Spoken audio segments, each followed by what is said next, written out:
that all this NDIS fraud should have been expected. No, come on, there is no way that we could have seen any of this coming. It's not like people were warning us over a decade ago that privatising the NDIS could lead to dodgy operators more interested in profit than people. Oh, hang on, what's this? It's a news story from 2015. NDIS. Warnings privatising scheme could lead to dodgy operators more interested in profit than people.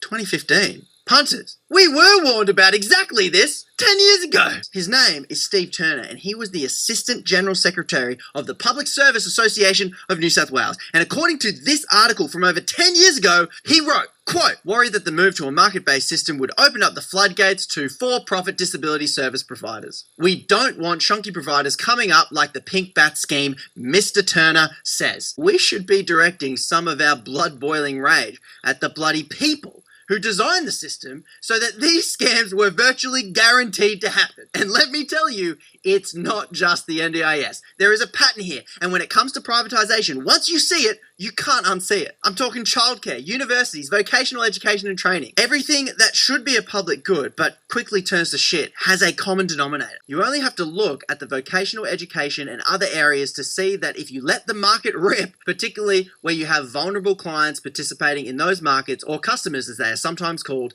they're likely to be exploited. That's right.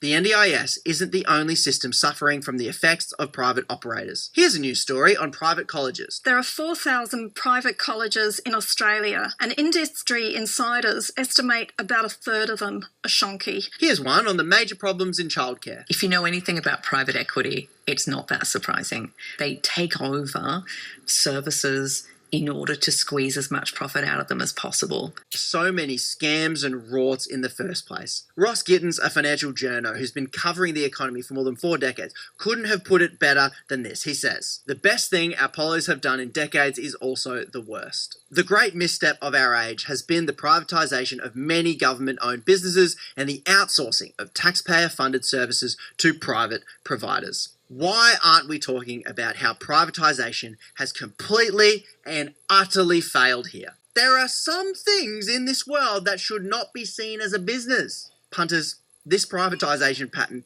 is everywhere. Just look at the chapter titles in this boring AF book. Daycare, refugee settlement services, employment services, superannuation. Don't get me started on superannuation. Private nursing homes, social housing, the list goes on and on. The political powers that be keep telling us that privatisation is all about improving efficiency and creating competition and making things better. But let's take a look at this book's conclusion. Despite oft-repeated claims about the benefits of marketisation, the case studies presented in this volume have shown that, in practice, the design of social service markets in Australia has often contributed to rent-seeking, low service quality and/or inequality.